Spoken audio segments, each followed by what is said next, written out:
Imagine this. 20% ethanol blended with 80% petrol, and this blended petrol is being used in your vehicles. How does that sound? Well, what is ethanol in the first place, और India ethanol और petrol को blend क्यों कर रही है, यही सब हम लोग आज के सेशन में जानेंगे। रिसेंटली 19.6% ब्लेंडिंग पेट्रोल के साथ अचीव कर ली है इंडिया ने। इसका क्या मतलब है और ये इंडिया को कैसे बेनिफिट कर सकता है, यही सब चीजें आज के सेशन में डिस्कस करेंगे। सबसे पहले एक ओवरव्यू लेते हैं। सबसे पहले हम बात करेंगे कि एक्चुअली में इथेनॉल क्या होता है। सबसे पहले इसे पेट्रोल के साथ क्यों ब्लेंड किया जा रहा है, इससे रिलेटेड रीसेंट न्यूज़ क्या है, इसे हम फैक्ट्स और फिगर्स के साथ देखेंगे और उसके बाद हम बेनिफिट्स और चैलेंजेस के ऊपर भी आएंगे। आई एम प्रीटी श्योर कि अभी तक आप में से बहुत सारे लोगों ने इथेनॉल के बारे में, इथेनॉल ब्लेंडेड पेट्रोल के बारे में ज़रूर सुना होगा, because government is promoting it, government is focusing on it a lot. और इथेनॉल को लेकर अगर हम बात करते हैं कि इथेनॉल एक्चुअली में होता क्या है, इन सब चीज़ों को समझने के लिए सबसे पहले हमें ये पता होना चाहिए कि व्हाट इज़ इथेनॉल। इथेनॉल की अगर हम बात करें तो ethanol is a type of renewable biofuel. ये एक तरह का अल्कोहल ही होता है जिसे इंडस्ट्रियल तरीकों में भी यूज़ किया जाता है, जिसे फ्यूल की तरह इस्तेमाल किया जाता है और इन सम केसेस अल्कोहलिक बेवरेजेस की तरह भी इसे इस्तेमाल किया जाता है। इथेनॉल की अगर बात की जाए तो यहाँ पर एक इंटरेस्टिंग चीज ये है कि इथेनॉल आपका बनाया जाता है प्लांट बेस्ड क्रॉप्स से। इथेनॉल को बनाया जाता है, राइट। प्लांट बेस्ड क्रॉप्स की अगर हम बात करें तो जैसे शुगर केन हो गया, मेज हो गया, कॉर्न हो गया, राइस हो गया, बायोमास से भी बनता है। तो इन सब चीजों से जो है इथेनॉल को बनाया जाता है। इथेनॉल की अगर हम बात करें तो आप इस पिक्चर में भी देख सकते हैं कि एक क्लियर कलरलेस लिक्विड होता है, वाइन लाइक इसमें ऑर्डर होती है और पंजेंट सा टेस्ट होता है। ये बायोफ्यूल भी है। बायोफ्यूल क्यों है? क्योंकि ये आपका बायोलॉजिकल सोर्सेज से है, तो कोई भी फ्यूल जो बायोलॉजिकल सोर्सेज से आता है उसे बायोफ्यूल कहा जाता है। रीन्यूएबल इसलिए है क्योंकि प्लांट बेस्ड सोर्सेज से है। प्लांट बेस्ड सोर्सेज हैं तो उन्हें क्या है, उगाया जा सकता है। एनुअली हम शुगर केन, मेज, कॉर्न को उगाते हैं, तो रीन्यूएबल भी हो जाता है और साथ ही में आपका एक बायोफ्यूल भी हो जाता है। इथेनॉल की बात करें तो प्लांट बेस्ड सोर्सेज हैं। साथ ही में बात करें तो मेजर सोर्स जो है इसका वो आ जाता है शुगर केन के शुगर से इसे बनाया जाता है, राइट। तो शुगर एक मेजर सोर्स आ जाता है। शुगर के फर्मेंटेशन से जो है इथेनॉल को प्रिपेयर किया जाता है। ये वन ऑफ द मेथड्स है, और भी कई तरीके के मेथड्स हैं, कई तरह के चीजें हैं जिनके थ्रू इथेनॉल को बनाया जाता है। इंडिया में one of the major source of production is sugar cane and maize and corn, right. So ethanol की अगर हम बात करें तो आपको इतना आइडिया लग गया है कि इथेनॉल प्लांट बेस्ड क्रॉप से बनाया जाता है, अल्कोहल की तरह होता है। बात करें तो 99.9% ये एक्चुअली अल्कोहल ही होता है। और जैसे अल्कोहलिक बेवरेजेस को बनाया जाता है, काफी सारे प्रोसेसेस उसी से सिमिलर हैं जैसे इथेनॉल को बनाया जाता है। कंप्लीटली सेम नहीं है अल्कोहल और इथेनॉल को बनाने का प्रोसीजर, बट समवेयर काफी सारे प्रोसेसेस ऐसे हैं जो सिमिलर हैं। सो इथेनॉल की अगर हम बात करें तो इथेनॉल को बायोफ्यूल की तरह भी इस्तेमाल किया जाता है और इसे कई बार जो है गैसोलीन या पेट्रोल के साथ जो है मिक्स किया जाता है ताकि एक ब्लेंडेड इथेनॉल ब्लेंडेड पेट्रोल जो है वो बन सके, राइट। अब अगर बात करें कि ठीक है इथेनॉल होता है और इसे प्लांट बेस्ड सोर्सेज से बनाया जाता है, रीन्यूएबल है, बायोफ्यूल भी है, लेकिन इसे पेट्रोल के साथ क्यों मिक्स किया जा रहा है? अगर हम यहाँ पर देखें डेटा की तरफ तो मार्च 2024 के हिसाब से इंडिया में 98% जो फ्यूल है वो कहाँ से आता है, वो फॉसिल फ्यूल्स के थ्रू आता है। अब आज के ज़माने में अगर हम बात करते हैं, आज का ज़माना जहाँ पर हम ग्लोबल वार्मिंग की बात करें, जहाँ पर हम क्लाइमेट चेंज की बात करें, वहाँ पर रीन्यूएबल एनर्जी सोर्सेज, वहाँ पर बायोफ्यूल्स एक बहुत इंपॉर्टेंट सोर्स हो जाते हैं, राइट। तो यहाँ पर 98% इंडिया का जो फ्यूल आता है वो आता है फॉसिल फ्यूल से, और सिर्फ 2% जो है वो बायोफ्यूल से हमें मिलता है जैसे कि इथेनॉल, राइट। तो अगर बात की जाए तो एक रीजन ये भी है कि इथेनॉल को इसलिए ब्लेंड किया जा रहा है ताकि फॉसिल फ्यूल्स के ऊपर जो डिपेंडेंसी है हम लोगों की उसे कम किया जा सके, राइट। अगर फॉसिल फ्यूल से हमारी डिपेंडेंसी कम होगी तभी हमारी एनर्जी जो है, एनर्जी सिक्योरिटी जो है वो बन पाएगी, हम ज़्यादा सिक्योर हो पाएंगे, राइट। इसी के साथ साथ आ जाता है एक दूसरा पॉइंट आ जाता है हमारा नेट इम्पोर्ट। अगर हम बात करें तो इंडिया के जो पेट्रोलियम प्रोडक्ट्स हैं वो काफ़ी कॉस्टली हैं, काफ़ी महंगे हैं। अगर एक सक्सेसफुल E20 प्रोग्राम, अगर हमें 20% इथेनॉल ब्लेंडेड पेट्रोल जो है वो अगर मिल जाता है तो उसकी वजह से इंडिया जो है काफ़ी मनी सेव कर सकती है। नीति आयोग की एक रिपोर्ट के हिसाब से एनुअली हम लोग $4 बिलियन जो है पर ईयर जो है वो सेव कर सकते हैं अगर 20% इथेनॉल ब्लेंडिंग पेट्रोल में हम लोग अचीव कर लेते हैं। तो एक तो रीज़न है कि हम फॉसिल फ्यूल्स में डिपेंडेंसी कम करना चाहते हैं, दूसरा हम लोग अपने नेट इंपोर्ट्स को भी रिड्यूस करना चाहते हैं। अल्टीमेटली हमारे फॉरेक्स रिजर्व्स और हमारी जो फॉरेक्स सेविंग्स हैं वो और ज़्यादा बढ़ेंगी और इसके साथ साथ फार्मर्स की इनकम भी बूस्ट होगी, बिकॉज क्योंकि at the end of the day ये कहाँ से आ रहा है, प्लांट बेस्ड क्रॉप से आ रहा है। अगर हम डेटा के ऊपर नजर डालें तो इंडिया का जो पेट्रोल प्रोडक्ट कंजम्पशन था वो रिकॉर्ड जो है उसने हाई अपना देखा अप्रैल से जनवरी के बीच 2025 से फाइनेंशियल ईयर में लगभग 199.2 मिलियन हीट्रिक टन्स जो है इंडिया का पेट्रोलियम प्रोडक्ट कंजम्पशन पहुंच गया, राइट। अगर उससे पिछले साल के पीरियड से कंपेयर किया जाए तो कम था और ये बढ़ गया ऑब्वियसली। तो दिस बेसिकली शोज कि इंडिया में पेट्रोलियम प्रोडक्ट की जो डिमांड है, जो कंजम्पशन है वो बढ़ रही है। इसके अलावा अगर बात करें तो इंडिया का जो नेट ऑयल और गैस इंपोर्ट बिल है वो कितना रहा, वो रहा $11 बिलियन, यानी कि $11 बिलियन का हमने इंपोर्ट किया है। और अगर मैं एक्सपोर्ट्स की बात करूं तो वो हमने किया है $3.8 बिलियन। $11 बिलियन और $3.8 बिलियन में काफी ज्यादा डिफरेंस आ जाता है। तो इंडिया का फोकस, गवर्नमेंट का फोकस एक ये है कि ये जो इंपोर्ट्स है इसे कम किया जाए और एक्सपोर्ट करने के ऊपर भी हम लोग बाद में आएंगे। तो यहाँ पर इंपोर्ट बिल को कम करना चाहता है इंडिया और जैसे कि नीति आयोग की रिपोर्ट में कहा गया है कि $4 बिलियन हम लोग एनुअली सेव कर सकते हैं अगर हमारा 20% ब्लेंडिंग टारगेट अचीव हो जाता है। इसके अलावा बात करें तो इंडिया में 19.6% ब्लेंडिंग जो है वो अभी जनवरी में इंडिया ने अचीव कर ली है, जिसकी वजह से सेम चीजें हैं कि कार्बन एमिशंस जो है वो भी हमें कम देखने को मिलेंगे। इथेनॉल की अगर बात की जाए तो इथेनॉल जो है आपका एक लेस पोल्यूटिंग फ्यूल है, कम पोल्यूट करता है। अल्टीमेटली इसके जो एमिशंस हैं, जो ग्रीन हाउस गैसेस के एमिशन से वो भी कम देखने को मिलते हैं, तो लेस पोल्यूटिंग फ्यूल आ जाता है। तो ये भी एक रीजन है कि इंडिया पेट्रोल को इथेनॉल के साथ ब्लेंड करना चाहता है। So these are some of the few reasons जिसकी वजह से इथेनॉल को पेट्रोल के साथ ब्लेंड किया जा रहा है। रिलायंस कम की जाए, इंपोर्ट कम किया जाए, हम लोग खुद से ही अपना पेट्रोल जो है वो ज़्यादा से ज़्यादा क्वांटिटी में बनाएं, कंजम्पशन डिमांड्स को हम लोग खुद ही मीट कर सकें। साथ ही में एनवायरमेंट के पर्सपेक्टिव से भी इथेनॉल को पेट्रोल के साथ ब्लेंड किया जा रहा है। अब इसी के साथ साथ आ जाता है, क्योंकि हम इथेनॉल और पेट्रोल की बात कर रहे हैं, तो बात आ जाती है इथेनॉल ब्लेंडेड पेट्रोल प्रोग्राम की। तो अगर इथेनॉल ब्लेंडेड पेट्रोल प्रोग्राम की बात करें, ये इंडिया का प्रोग्राम है जिससे कब लॉन्च किया गया था, जिसे 2003 में मिनिस्ट्री ऑफ पेट्रोलियम और नेचुरल गैस ने लॉन्च किया था।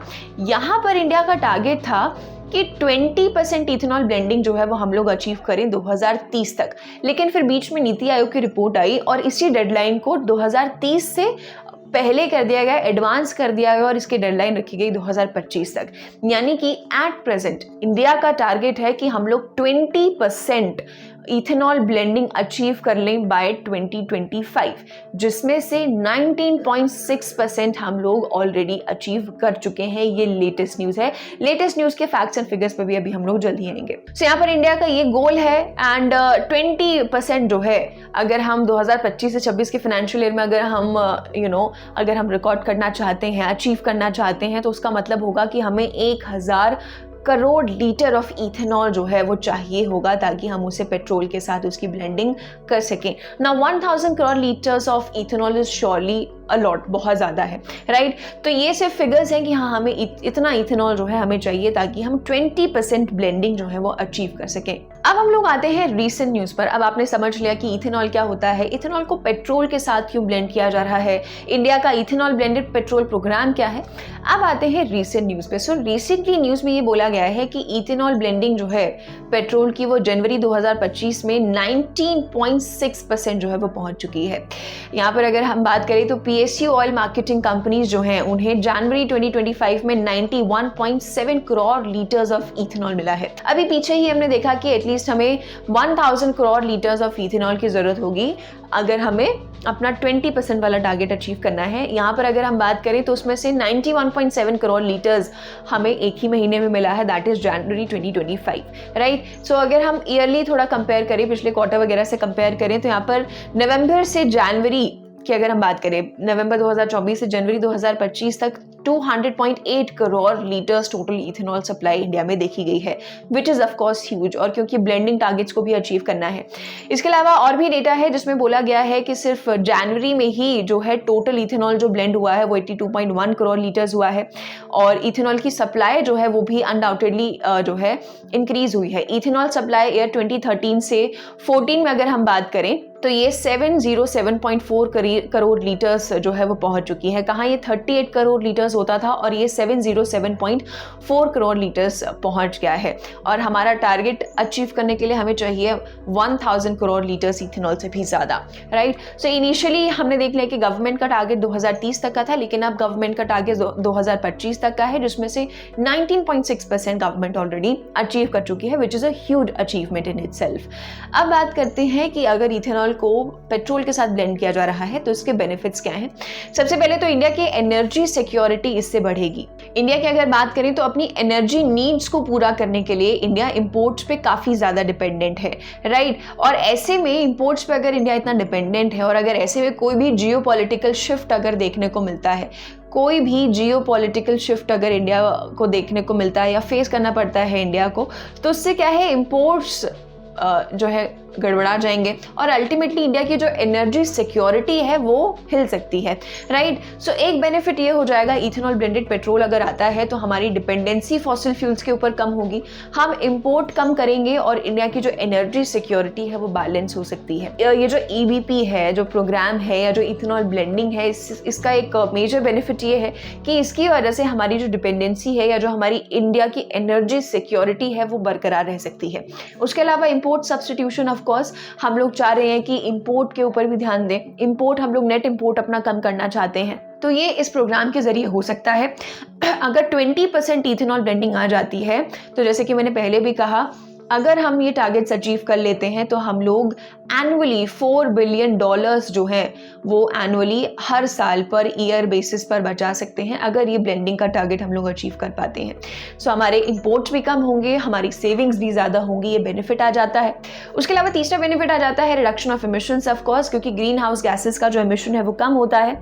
यहाँ पर अगर बात करें तो नीति आयोग की एक रिपोर्ट के हिसाब से अगर देखा जाए तो उसमें कहा गया था कि अगर 20% टारगेट अचीव हो जाता है तो 50% जो कार्बन मोनोऑक्साइड है जो यहाँ पे, ठीक है, 50% इसका एमिशन 2 व्हीलर्स में कम हो जाएगा अगर 20%। इस चीज़ को मैं फिर से रिपीट करती हूँ, अगर हम लोग 20% इथेनॉल को पेट्रोल के साथ ब्लेंड कर लेते हैं तो इससे कार्बन मोनोऑक्साइड जो है 50% इसका एमिशन कम हो जाएगा इन 2 व्हीलर्स, और 30% इसका एमिशन कम हो जाएगा इन 4 व्हीलर्स, राइट, जो कि हमारा एक बड़ा टारगेट है। हम लोग एमिशंस को भी कम करना चाहते हैं साथ साथ में।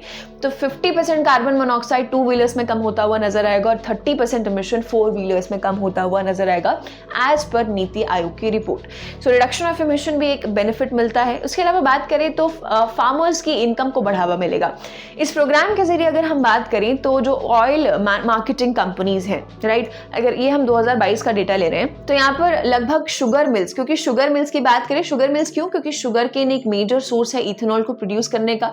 तो ऑयल मार्केटिंग कंपनीज ने लगभग 81,796 करोड़ रुपीस जो है वो शुगर मिल्स को पे किए हैं ताकि इथेनॉल की सप्लाई की जा सके। अब ये देखिए कि एक तो शुगर मिल्स में पैसा आ रहा है, प्लस क्योंकि ये प्लांट बेस्ड जो है ना आपका ये प्रोडक्ट है इथेनॉल, प्लांट से बनता है, तो इससे क्या है कि फार्मर्स को हेल्प मिलेगी, फार्मर्स इसको और ज़्यादा कल्टीवेट करेंगे, इसकी डिमांड आएगी, फार्मर्स कल्टीवेट करेंगे, फार्मर्स की इनकम इससे जो है वो बढ़ेगी, राइट। तो फार्मर्स की इनकम को अनडाउटेडली इससे हेल्प मिलेगी, रूरल इकोनॉमी स्ट्रॉन्ग होगी। इसके अलावा बात करें तो लास्ट में आ जाता है जॉब क्रिएशन अनडाउटेडली इससे होगा, इतने लोगों को जॉब करने का मौका मिलेगा इसके जरिए, क्योंकि प्रोडक्शन इसका ज़्यादा होगा, डिमांड इसकी ज़्यादा है, टारगेट्स हमें मीट करने हैं। यहाँ पर ADB की एक रिपोर्ट आई थी एशियन डेवलपमेंट बैंक की, जिसने ये कहा था कि इस प्रोग्राम के जरिए इंडिया में 18 मिलियन जॉब्स जो हैं वो क्रिएट होंगी, 18 मिलियन जॉब्स जो हैं वो रूरल एरियाज में क्रिएट होंगी। सो ये कुछ बेनिफिट्स हैं जो हमें देखने को मिलते हैं इथेनॉल ब्लेंडेड प्रोग्राम के साथ, जो हम इथेनॉल को ब्लेंड करना चाह रहे हैं, इससे कुछ बेनिफिट्स हमें नजर आते हैं। अब बात करते हैं चैलेंजेस की, राइट। चैलेंजेस की अगर हम बात करें इथेनॉल को ब्लेंड करने में, क्या क्या चैलेंजेस, क्या क्या कंसर्न्स हैं इससे रिलेटेड, तो सबसे पहला कंसर्न आ जाता है fuel efficiency, right. Fuel efficiency की अगर बात करते हैं तो यहाँ पर नोट किया गया है कि जहाँ पर इथेनॉल ब्लेंडेड पेट्रोल, EBP मैं यहाँ पर शॉर्ट में लिख रही हूँ, जहाँ पर इथेनॉल ब्लेंडेड जिन व्हीकल्स में इसका इस्तेमाल किया गया उनकी जो एफिशिएंसी है वो एवरेज 16% से नीचे हो गई, राइट, यानी कि उनके माइलेज में थोड़े रिडक्शंस देखने को मिले। तो यहाँ पर क्या है कि फ्यूल एफिशिएंसी एक चैलेंज आ जाता है, कंसर्न आ जाता है इथेनॉल ब्लेंडेड पेट्रोल के लिए। तो ये नीति आयोग की रिपोर्ट में बताया गया था कि 6% ऑन एन एवरेज जो है व्हीकल्स की फ्यूल एफिशिएंसी कम हुई है जहां पर इथेनॉल ब्लेंडेड पेट्रोल का इस्तेमाल किया गया है। इसी के साथ आ जाता है दूसरा चैलेंज जो कि इसी से जुड़ा हुआ है, व्हीकल कंपैटिबिलिटी, राइट। तो इसके लिए क्या है कि ऐसे व्हीकल्स लाने की जरूरत है जो कि इथेनॉल ब्लेंडेड पेट्रोल या फिर प्योर इथेनॉल के साथ कंपैटिबल हो, राइट, क्योंकि ऐसे व्हीकल्स जिनके इंजन्स उसके साथ कंपैटिबल हो, जिनके एमिशन सिस्टम्स जो हैं इथेनॉल के साथ कंपैटिबल हो, ऐसे व्हीकल्स लाना मार्केट में ज़रूरी है अगर फ्यूल एफिशिएंसी जो है इथेनॉल ब्लेंडेड पेट्रोल की नॉर्मल व्हीकल्स में कम है। तो ये एक चैलेंज आ जाता है, कंसर्न आ जाता है कि पहले तो फ्यूल एफिशिएंसी कम है, दूसरा हमें ऐसे व्हीकल्स जो है मार्केट में व्हीकल्स को थोड़ा मॉडिफाई करना होगा, इंजन्स को मॉडिफाई करना होगा, बेसिक चीज़ों को मॉडिफाई करना होगा ताकि ये इथेनॉल के साथ कंपैटिबल हो सके। इसके अलावा बात करें तो इथेनॉल की जो एनर्जी डेंसिटी होती है वो पेट्रोल से कम होती है, ठीक है, यानी कि हमें ज़्यादा इथेनॉल चाहिए होगा उतना ही एनर्जी प्रोड्यूस करने के लिए। जो पेट्रोल से जितनी एनर्जी प्रोड्यूस होगी उससे ज़्यादा हमें इथेनॉल चाहिए होगा वही सेम एनर्जी प्रोड्यूस करने के लिए। सो ये भी एक कंसर्न आ जाता है यहाँ पर।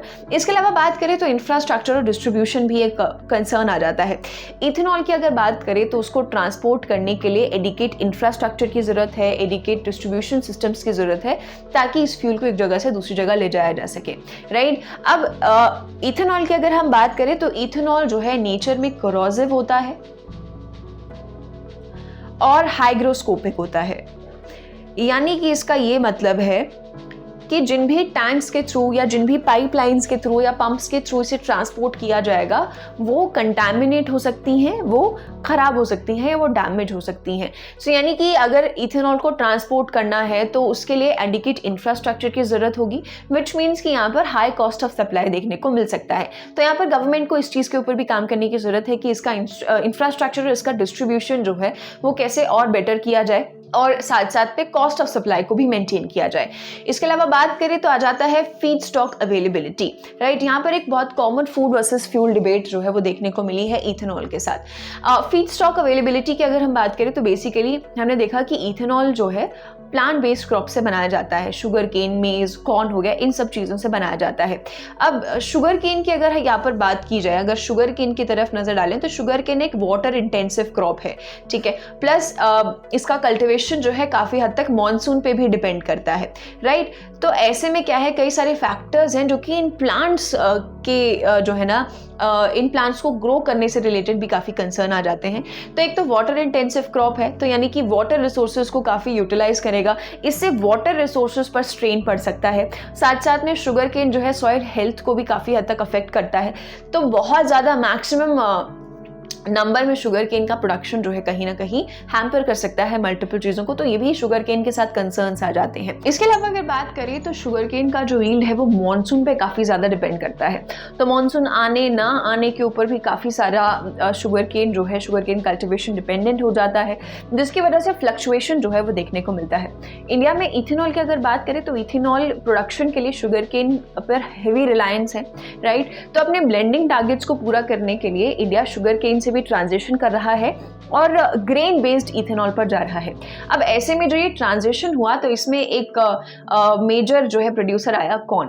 अब कॉर्न की अगर बात करें तो यहाँ पर कॉर्न के साथ भी एक कंसर्न ये आ जाता है कि इथेनॉल बनाने के लिए अगर कॉर्न का इस्तेमाल किया जा रहा है तो कॉर्न भी अभी करेंटली इंडिया में इंपोर्ट किया जा रहा है, राइट। तो यहाँ पर पहले कॉर्न भी सरप्लस क्वांटिटी में होता था, लेकिन अब जो है ये इंपोर्ट होने लगा है। तो जहाँ पर हम एक तरफ इंपोर्ट में रिलायंस कम करना चाहते हैं तो वहाँ पर दूसरी तरफ इंपोर्ट अभी ऑलरेडी हम लोग उसके प्रोडक्शन में कर रहे हैं। तो यहाँ पर ये भी एक कंसर्न आ जाता है जिस पर नजर डालने की जरूरत है। हेंस अगर हम ओवरऑल देखें तो शुगर केन के कल्टिवेशन से वाटर सोर्सेज पे जो है वो स्ट्रेन पड़ सकता है, सॉइल हेल्थ डिप्लीट हो सकती है। वहीं अगर हम कॉर्न और मेज जैसे सोर्सेज पर अगर नज़र डालते हैं तो यहाँ पर ये फूड सिक्योरिटी के लिए भी यही इन्हीं पर हम लोग डिपेंडेंट हैं। तो यहाँ पर फूड सिक्योरिटी और एनर्जी सिक्योरिटी की भी डिबेट आ जाती है, राइट। सो ये कुछ चैलेंजेस हैं जो कि इथेनॉल ब्लेंडिंग से जुड़े हुए हैं। Fuel efficiency, vehicle compatibility, infrastructure distribution इसका कैसे करना है, और फीड स्टॉक अवेलेबिलिटी की जो हम इसको प्रोड्यूस कर रहे हैं वो किस तरीके से कर रहे हैं, और प्रोडक्शन में जो है कोई कमी नहीं आनी चाहिए। सो ये था ओवरऑल इथेनॉल ब्लेंडिंग से रिलेटेड सारी इन्फॉर्मेशन। आई होप आपको ये चीज़ें समझ आई होंगी, इथेनॉल क्या होता है, कैसे काम करता है। I would like to know कि आपका इसके ऊपर क्या ओपिनियन है। हमारे साथ कॉमेंट सेक्शन में ज़रूर शेयर करें कि इंडिया का जो इथेनॉल ब्लेंडिंग प्रोग्राम है इससे रिलेटेड आपका क्या ओपिनियन है। मिलेंगे अगले वीडियो में। Take care.